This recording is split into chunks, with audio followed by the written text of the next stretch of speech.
Today's story brings us to a quiet town in England where one of the most violent hauntings in history took place. Known as the Black Monk of Pontefract, this sinister entity terrorized the Pritchard family in the 1960s, filling their home with terrifying sights, sounds, and attacks. Dark shadows roamed, objects flew across rooms, and a mysterious figure cloaked in black appeared without warning.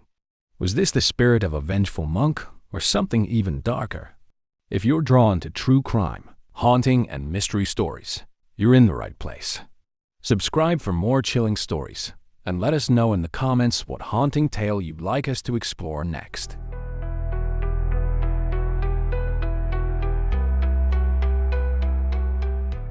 The house at 30 East Drive, located in the peaceful market town of Pontefract, appeared to be the ideal home for the Pritchard family. It was an unassuming brick-built council house on the edge of Chequerfield Estate, with nothing to suggest that it would soon become the center of one of the most disturbing supernatural stories in Britain's history. Joe and Jean Pritchard, along with their two children, Philip and Diane, moved into the house in the summer of 1966, hopeful and excited for their new life. Joe was a hard-working man, and Jean was a devoted mother. Their son, Philip, was 15, a quiet and respectful boy, while their daughter, Diane, was 12, full of energy and spirit. They were an average family, hoping for a quiet and comfortable life in their new home. For a few days, everything was as normal as anyone could expect. The family went about their daily routines, settling into the neighborhood and decorating the house. The neighborhood was quiet, with friendly neighbors and a welcoming atmosphere. It seemed like the perfect place to build new memories. But it wasn't long before small, strange occurrences began to unsettle the family. Initially, these events were minor, barely noticeable in the hustle and bustle of daily life. It started with an odd feeling in certain rooms, a sudden, inexplicable chill in the air, or the sense of being watched, although no one was there. The family shrugged it off, thinking it was just their imaginations or the usual sounds of a settling house. Things soon escalated. One day, as Zhang was preparing lunch in the kitchen, she noticed a sudden gust of wind that seemed to blow through the room, despite the windows being closed. A light mist formed, and the temperature dropped noticeably. She shook it off, convinced it was some odd draft from the old windows, but the strange atmosphere lingered in her mind. Then came the small but disturbing incidents. Furniture would move ever so slightly when no one was in the room. Items would disappear and reappear in odd places, and lights would flicker as if there were electrical issues. Joe tried to rationalize these events, insisting it must be faulty wiring or simple household accidents. But Jen, always more sensitive to these things, began to feel uneasy. She had the growing suspicion that something was off, though she wasn't ready to voice it just yet. The turning point came during a family gathering. Joe's sister, Auntie Maud, was visiting. They were all sitting in the living room, enjoying tea, when suddenly a fine powder fell from above like chalk dust. The strange part? There was no source for the powder. The ceiling and walls were intact, and there was no sign of damage. As the powder gently floated down, covering the furniture and settling into the fabric of their clothing, they all sat in stunned silence. Auntie Maud was the first to speak, breaking the uncomfortable quiet. "It's not natural," she said in a low voice, her face pale. "There's something in this house." Joe, ever the skeptic, brushed it off as debris from the roof, but deep down, he too began to feel a creeping unease. His rational explanations no longer seemed adequate, but he wasn't ready to admit that something inexplicable might be happening in his home. That night, things took a darker turn. As the family prepared for bed, Diane, their young daughter, let out a terrified scream from her room. The family rushed upstairs to find her sobbing, pointing to the corner of the room. She claimed she had seen a dark, shadowy figure standing there, watching her. Joe checked every corner, under the bed, and in the closet, but found nothing. Diane's terror seemed real, though, and Zhang couldn't shake the feeling that something unseen was sharing their space. The disturbances continued, growing stronger and more frequent. The most unnerving events seemed to focus on Diane, as if something in the house had taken a particular interest in her. The family tried to carry on with life as usual, but it was becoming harder to ignore the mounting evidence that something was very wrong. Objects began to move more violently. Chairs would topple over. Doors would slam shut on their own, and the sound of footsteps echoed through empty rooms. One afternoon, when Philip was home alone, he experienced something he would never forget. As he sat in the living room reading, the temperature in the room suddenly dropped, and he felt a presence behind him. He turned slowly, only to see nothing. Then, without warning, the curtains by the windows started to sway. As if caught by a breeze, only the windows were closed. Philip froze, staring at the moving fabric, his heart pounding in his chest. The sound of heavy, dragging footsteps filled the room, though no one was there.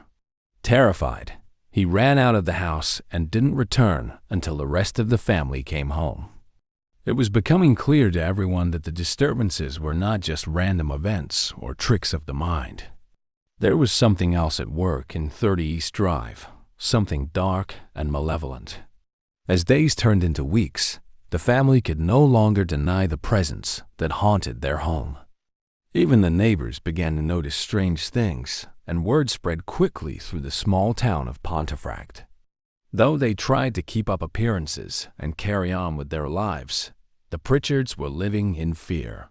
They no longer felt safe in their own home, and as the activity escalated, they realized that the forces they were dealing with were far beyond anything they could understand or control. The Pritchards soon found themselves caught in a nightmare that would grow more terrifying with each passing day. Little did they know, their troubles had only just begun, and the figure that had first appeared in the corner of Diane's room would soon make its presence known in far more sinister ways. As the Pritchard family struggled to make sense of the eerie occurrences in their home, the atmosphere in 30 East Drive grew increasingly oppressive. It was no longer a question of random events. They were living alongside something unseen, something with an apparent will of its own. And, as many believed, the disturbances were tied to a sinister figure from Pontefract's past. The town's history held a dark secret that locals whispered about, especially those who lived near the area. According to legend, during the 16th century, a monk was executed for committing heinous acts. His death took place near what would later become Checkerfield Estate, where 30 East Drive now stood. Some believed that this monk's restless spirit had never left the land. They said he was filled with anger, and his presence was being felt again, this time by the Pritchards. The family, previously unaware of this history, began to wonder if the strange activity in their home could be connected to this dark past. Things took a dramatic turn when physical manifestations of the haunting began. No longer were these just odd sensations, noises, or moving objects. The spirit, or whatever force haunted the house, became much more direct in its approach. It started with Philip, the older child. One night, while he was in his bedroom, he felt an icy grip on his wrist, as though someone or something invisible had grabbed him. His arm was yanked so hard that he tumbled from his bed. Shaken, Philip scrambled to his feet, but when he looked around, there was no one there. His heart raced, and he ran to his parents, struggling to explain what had happened. Although Joe and Zhang tried to calm him down, they couldn't deny the growing sense of dread. Whatever was in their house had become more aggressive, and the family feared for their safety. Diane, however, seemed to be the primary target. The young girl began experiencing the most frightening events.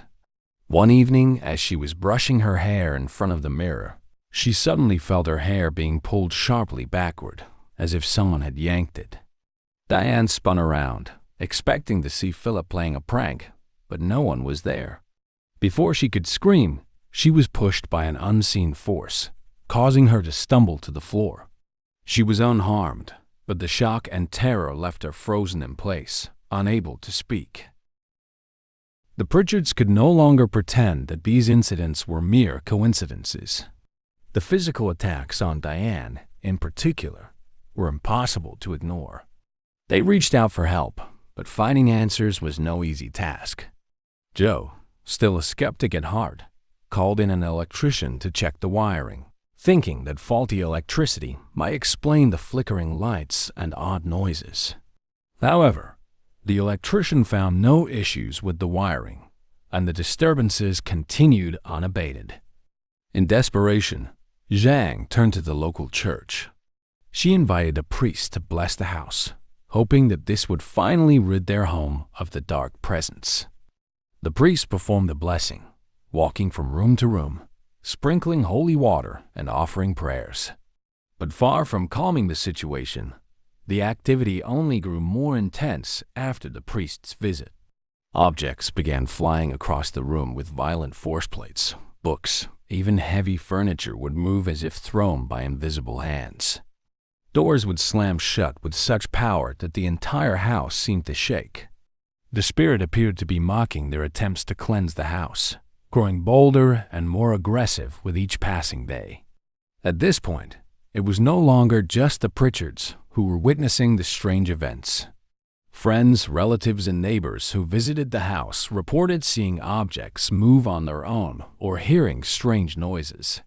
One neighbor, who had always been a staunch skeptic of the supernatural, left the house in a panic after witnessing a chair slide across the room without anyone touching it. The haunting was becoming impossible to deny. It was during this time that the Pritchards learned about the infamous legend of the Black Monk. Neighbors spoke in hushed tones about the dark figure believed to haunt the land. The monk, they said, had been executed for crimes so terrible that his spirit was doomed to walk the earth, full of anger and vengeance. The family began to wonder if this malevolent presence could be the source of their suffering. The poltergeist activity seemed focused not only on Diane, but also on a particular area of the house, the staircase. Diane frequently felt the icy grip of an invisible hand on the back of her neck as she climbed the stairs, as though she was being watched, or worse, followed. On several occasions, she was pushed or pulled as she ascended the steps, causing her to fall and bruise herself. These assaults left the young girl terrified to be alone in the house, and her previously bright and energetic demeanor began to fade. The disturbances escalated to the point that the family could no longer sleep peacefully. Loud bangs echoed through the house at all hours of the night, sometimes shaking the walls. Phantom footsteps could be heard pacing up and down the hallway. The family was trapped in a state of constant fear, unsure when or where the next attack would come. With no other options, the Pritchards contacted a team of paranormal investigators. The investigators, intrigued by the reports of such intense activity, arrived at 30 East Drive armed with cameras, recording equipment, and other tools designed to detect the presence of spirits. The investigators soon realized that they were dealing with a particularly strong entity. During their visit, they witnessed chairs being thrown across the room, doors slamming shut on their own, and eerie voices whispering in the air, though no one was speaking. One of the investigators reported seeing the dark outline of a figure at the top of the staircase, a tall hooded shape that seemed to watch them before disappearing into thin air. It was the first time the figure of the Black Monk had been seen in the house by an outsider, further fueling the belief that this malevolent force was behind the haunting. As the investigators left, they could offer no solutions, only confirmation that the Pritchards were not imagining the horrors they were experiencing. The spirit in their home was real, and it wasn't going anywhere. Despite all their efforts, the family remained at the mercy of the poltergeist. Every attempt to rid the house of the dark presence seemed to provoke it further. The Pritchards' lives were now dominated by fear, and the sense of normalcy they once enjoyed had been completely shattered. The legend of the Black Monk had become their reality, and they were powerless to escape its grasp. As the weeks passed, the disturbances in 30 East Drive reached an all-time high. What had once been small, unsettling incidents had now become violent and unpredictable. The Pritchard family lived in a constant state of anxiety, unsure of when the next outburst would occur or how severe it might be. It was during this time that the terrifying figure of the Black Monk became fully visible, and his presence would forever change the lives of those in the house. It began with a shadow. One evening, Jeanne was cleaning the kitchen when she caught sight of something out of the corner of her eye. A dark shape moved quickly past the doorway. At first, she assumed it was Philip or Joe, but when she called out to them, there was no answer.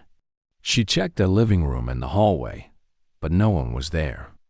The rest of the family was upstairs, and they hadn't come downstairs at all. Shaken, Jeanne tried to convince herself that it was just a trick of the light or her imagination. But that night, the same shadow appeared again this time. It was seen by both Philip and Diane. It wasn't long before all the members of the Pritchard family had witnessed the dark figure moving silently through the house. The figure was always fleeting, disappearing just as quickly as it appeared, but it was enough to fill the family with dread. Then, the Black Monk fully revealed himself. One night, as Diane was preparing for bed, she felt an overwhelming sense of dread. The air in her room became stifling, and the familiar cold chill set in. She turned to leave the room, but before she could reach the door, she froze in terror. Standing in the corner, partially obscured by the shadows, was a tall, hooded figure dressed in black robes. His face was hidden, but Diane could feel his gaze fixed on her. She stood frozen, unable to move or cry out. After what felt like an eternity, the figure vanished, leaving Diane trembling and gasping for breath. When she finally managed to scream, her parents rushed into the room. Diane sobbed as she explained what she had seen, and the fear in her eyes left no doubt in their minds that she had truly encountered something terrifying. From that point on, the Black Monk became a regular presence in the house. The family often saw him lurking in the hallway, at the top of the stairs, or standing in the shadows of a room. He never spoke, but his appearance always preceded the most violent outbursts of poltergeist activity. The family soon realized that whenever they saw the monk, something terrible was about to happen. One of the most terrifying events occurred one evening while the family was gathered in the living room. Suddenly, without warning, the lights flickered and went out, plunging the room into darkness. As Joe fumbled to find a flashlight, they all heard a loud, menacing thump coming from the hallway. The noise grew louder and closer, like heavy footsteps stomping toward the room. The family huddled together in fear, listening to the footsteps as they stopped just outside the door. And then, with a violent crash, the door to the living room flew open. The shadowy figure of the Black Monk stood in the doorway, looming over them. Objects around the room began to rattle and shake, and the temperature dropped dramatically. The family sat frozen in place, watching in horror as the monk slowly disappeared into the darkness of the hallway, leaving the house in complete silence. Despite the terror, the family tried to maintain some semblance of normalcy. Joe still went to work, Zhang still cared for the home, and Philip and Diane attended school, but the strain of living in a haunted house was taking its toll. Diane, in particular, became withdrawn and anxious. The attacks on her became more frequent and more violent. On several occasions, she was physically pushed or pulled by an unseen force, leaving bruises and scratches on her arms and legs. One of the most shocking events occurred when Diane was walking up the staircase. Suddenly, an invisible force grabbed her by the throat and lifted her several feet off the ground. Gasping for air, she struggled to free herself, but the grip only tightened. Her family, hearing her desperate cries, rushed to the staircase and watched in horror as Diane was suspended in midair, her legs kicking frantically. Joe grabbed her, and as soon as he made contact, she dropped to the floor, gasping and sobbing. It was clear that the poltergeist had a particular fixation on Diane, and the family feared for her safety. They tried everything they could think of to protect her. Zhang sprinkled holy water around the house, and they even brought in a medium who claimed to have experience dealing with violent spirits. But nothing seemed to work. The Black Monk's presence only grew stronger, and the attacks on Diane became more brutal. As word of the haunting spread, it attracted the attention of the media and paranormal investigators. Journalists flocked to Pontefract to cover the story, and their reports brought a mixture of skepticism and fascination from the public. Some dismissed the haunting as a hoax, believing that the family was seeking attention or playing pranks. Others, however, were convinced that the Pritchards were dealing with something very real and very dangerous. The investigators who visited the house came with various tools, cameras, recording devices, and electromagnetic field detectors. Many hoped to capture evidence of the supernatural forces at play. While not all were successful, some investigators left the house convinced that something otherworldly was occurring. Several reported witnessing objects moving on their own, doors slamming shut without cause, and cold spots that could not be explained by drafts or faulty heating systems. One investigator, while setting up a camera on the staircase, claimed to have seen the figure of the Black Monk at the top of the stairs. He described the monk as a tall, dark figure wearing long robes, his face hidden beneath a hood. The investigator said that as soon as the figure appeared, the room grew deathly cold, and an overwhelming sense of dread washed over him. The monk vanished just as quickly as he had appeared, leaving the investigator shaken and convinced that the Pritchards were telling the truth. Despite the growing attention, the haunting showed no signs of stopping. The Black Monk continued to terrorize the family, particularly Diane. By now, the once happy home had become a place of fear and despair. The Pritchards felt trapped, unable to escape the malevolent force that had taken over their lives. The haunting had reached its peak, and the Pritchard family was left to wonder how much more they could endure. The Black Monk of Pontefract had made his presence known in the most terrifying way, and the family's nightmare seemed far from over.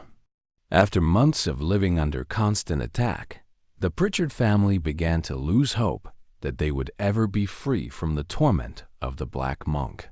Each day brought new horrors, and the relentless nature of the poltergeist's activities was wearing them down physically, emotionally, and mentally. The once vibrant and lively home had become a place of deep fear and anxiety, a house where every corner held the possibility of danger. The family's well-being was unraveling as the haunting entered a terrifying new phase. Zhang, who had always been the pillar of strength for the family, was now struggling to keep herself together. The stress of living with the constant supernatural activity was taking its toll on her health. She began losing sleep, staying awake through the night, listening for the familiar sounds of footsteps or watching for the sudden movement of furniture. Her face grew pale, her eyes dark with exhaustion.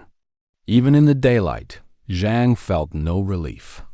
She became haunted by the feeling that she was always being watched, as if the Black Monk's presence followed her no matter where she went. Joe, too, was suffering. While he had initially dismissed the haunting as nothing more than superstition, the events he had witnessed over the past months had shaken his resolve. As the head of the family, he felt responsible for protecting his wife and children, but the unseen entity terrorizing their home was beyond his control. No amount of logic or rational thought could explain what was happening in their house, and Joe, a man of practical solutions, found himself helpless. His frustration grew as each attempt to rid the house of the Black Monk only seemed to make things worse. He began avoiding home as much as possible, staying late at work or finding reasons to run errands to escape the oppressive atmosphere. The children, Philip and Diane, were perhaps the most deeply affected by the haunting. Philip, once a quiet and studious boy, had become distant and withdrawn. The events at 30 East Drive had stolen the innocence of his youth, replacing it with fear and anxiety. He no longer felt safe in his own home, and the constant activity had left him on edge. He tried to focus on schoolwork and friends, but the shadow of the Black Monk loomed over every aspect of his life. Philip no longer invited friends over, afraid of what they might witness, and he often stayed away from home, just as his father did. Diane, however, remained the primary focus of the Black Monk's attacks. The entity seemed to take a particular interest in her, and the intensity of the haunting grew even more terrifying when she was present. At night, Diane's bed would shake violently, waking her in the early hours of the morning. She would often wake up to find her blankets ripped away or the furniture in her room moved to impossible angles. On one occasion, Diane awoke to find herself being dragged out of bed by an invisible force, her screams echoing through the house as her parents rushed to her side. The bruises and scratches on her body were constant reminders of the malevolent force that tormented her. Diane had once been a spirited and outgoing girl, but the months of terror had broken her. She became increasingly isolated, fearful of going to sleep and afraid to be alone in any room of the house. Her friends, noticing the changes in her demeanor, slowly drifted away, unsure of how to help her and wary of the rumors about her haunted home. Diane was left feeling trapped and alone, unable to escape the darkness that seemed to cling to her every moment. By now, the house had become a living nightmare. The Black Monk's appearances were frequent and aggressive, no longer confined to fleeting glimpses in darkened rooms. The figure would manifest fully in front of the family, standing motionless at the top of the stairs or in the corners of rooms, watching them with unseen eyes. His presence always carried with it a deep, unnatural cold that chilled the air and filled the family with dread. The Pritchards began to avoid certain parts of the house altogether, particularly the staircase, where the Black Monk's activity was strongest. The once comforting routine of family life had completely unraveled. Meals were eaten in tense silence, and conversations were short, focused only on the necessary. The atmosphere in the house was suffocating, the sense of dread and fear growing stronger with each passing day. Even the small relief the family had once found in daylight had faded. The Black Monk's presence was no longer confined to the night. It now manifested at any hour. Zhang would often hear footsteps in the hallway during the day, or find objects mysteriously moved, even when she was home alone. As the haunting intensified, Zhang sought help once more. She reached out to more paranormal investigators, hoping that anyone, could provide answers or a solution. One investigator, known for his experience in dealing with violent hauntings, arrived at 30 East Drive with a team of assistants and a collection of advanced equipment. They set up cameras throughout the house, aiming to capture proof of the Black Monk's presence. Microphones were placed in every room, designed to pick up the slightest sound of ghostly activity. For the first few hours, the house was eerily quiet. The investigators recorded little more than the normal creaks and groans of an old home. But as the night wore on, the mood shifted. Cold spots began to form in the rooms, moving from one location to another, impossible to explain. The cameras captured strange, unexplained shadows moving across the walls, and the microphones picked up faint, disembodied voices. But the most disturbing event occurred when one of the investigators was alone in Diane's room, setting up additional equipment. As he stood by the window, checking the camera's angle, he felt a sudden powerful push from behind. He stumbled forward, barely catching himself before crashing into the dresser. He turned quickly, expecting to see one of his colleagues playing a prank, but there was no one there. The room was empty. The investigator, pale and shaken, left the room immediately, convinced that whatever haunted the house was not something to be trifled with. Despite the physical evidence they gathered, the investigators, like so many before them, could offer no real solution to the Pritchards. The black monk remained as strong as ever, seemingly immune to any attempts to remove him from the house. The team left with their findings, but the family was once again left to face the haunting alone. As the haunting reached its darkest point, the family's resilience was pushed to the breaking point. Zhang, once the backbone of the household, now openly considered leaving the house for good. But moving wasn't an easy option. Financially, the family was tied to the house, and they feared that the black monk might follow them wherever they went. Joe, too, considered leaving, but the practicalities of such a move weighed heavily on him. Despite the horrors they had endured, the family was trapped in 30 East Drive, held hostage by forces they could not understand or control. The darkness in the house was palpable, and the once happy family was crumbling under the weight of the black monk's presence. With nowhere else to turn and no end in sight, the Pritchards were left to face the terrifying reality that their home was no longer their own. The malevolent spirit of the black monk had claimed it, and they were living at the mercy of his relentless and cruel attacks. As the Pritchard family entered the final months of their ordeal, it seemed that the black monk's grip on their home had reached a terrifying climax. Every day brought new attacks, and the once hopeful efforts to rid the house of the malevolent spirit had all but ceased. The family was exhausted emotionally, physically, and mentally. Though they had considered leaving, fear of the unknown and financial constraints kept them locked within the haunted walls of 30 East Drive.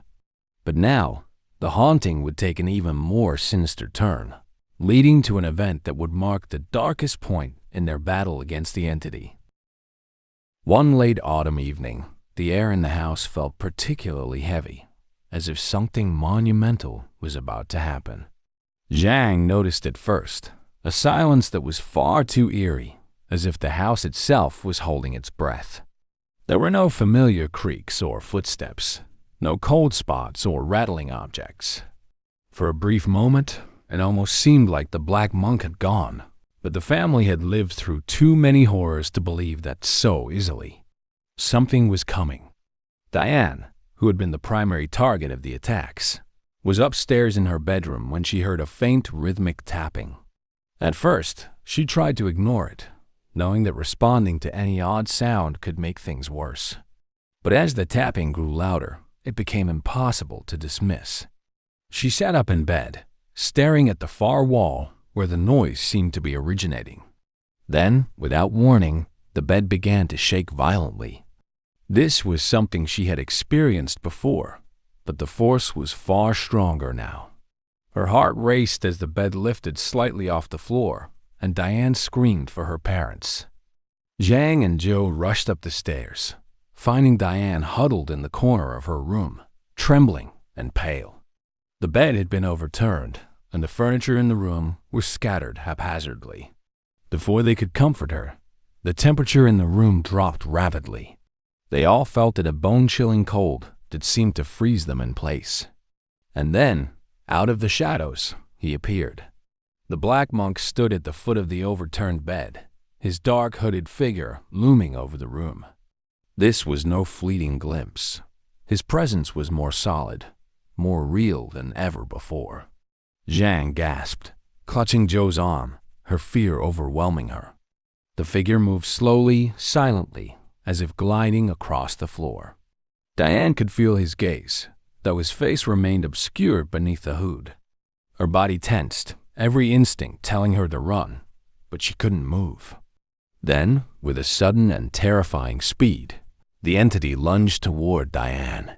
She felt an invisible force grip her throat, and before anyone could react, she was lifted into the air.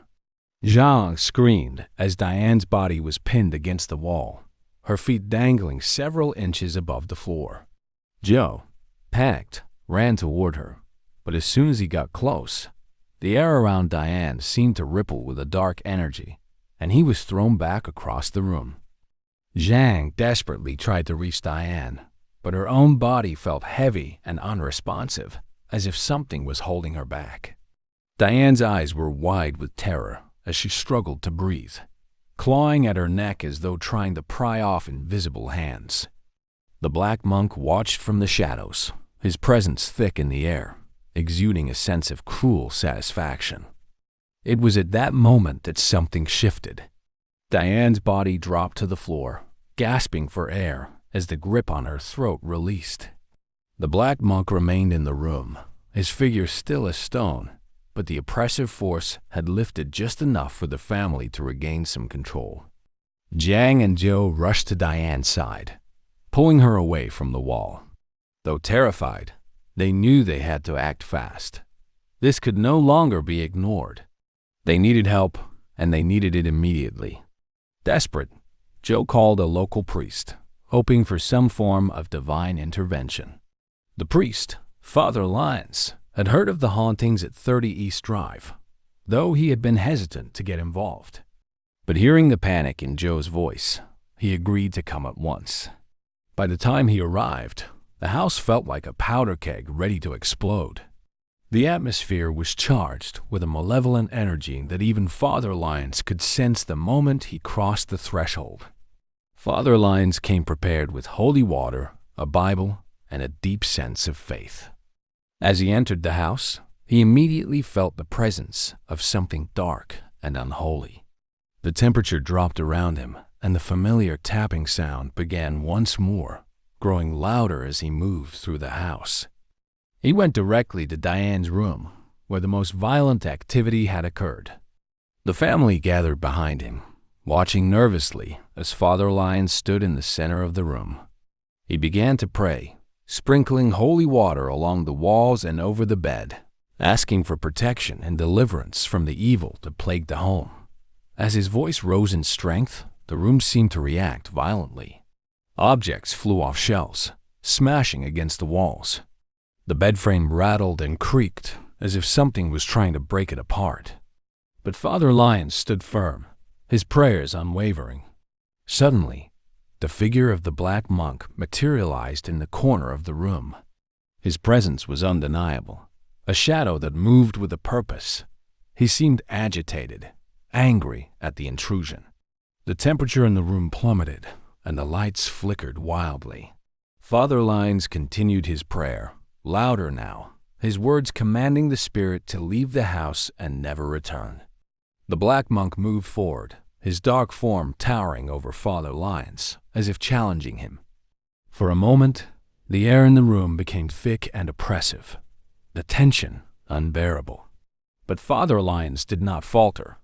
He threw holy water in the direction of the black monk, his voice ringing out with authority. The entity recoiled, its form flickering as if caught between two worlds. The energy in the room reached a fever pitch, with objects crashing around them, the walls shaking as if the house itself was being torn apart. And then, just as suddenly as it had begun, it stopped. The black monk vanished, his shadowy figure dissolving into nothingness. The temperature began to rise, and the room fell silent. The house, for the first time in months, felt still. The Pritchard family stood in stunned silence, barely able to believe that it was over. Father Lyons lowered his Bible, his face pale but calm. He assured them that the entity had been driven out, but he warned them that such evil forces never fully disappear. Vigilance, he said, was key. In the days that followed, the house remained quiet. The Pritchards, though still wary, began to reclaim their lives. Diane slowly recovered from the trauma of her ordeal, and Zhang found herself able to sleep through the night once more. Joe, ever the skeptic, cautiously allowed himself to believe that the worst was behind them. Though the family would never forget the terror they had endured, they were grateful for the peace that had finally come to their home. The black monk of Pontefract had retreated into the shadows, his presence lingering in the history of 30 East Drive, but no longer controlling the lives of the Pritchards. Whether he was truly gone or simply waiting, no one could say for certain. But for now, the family could breathe again, thankful to have survived the darkest chapter of their lives.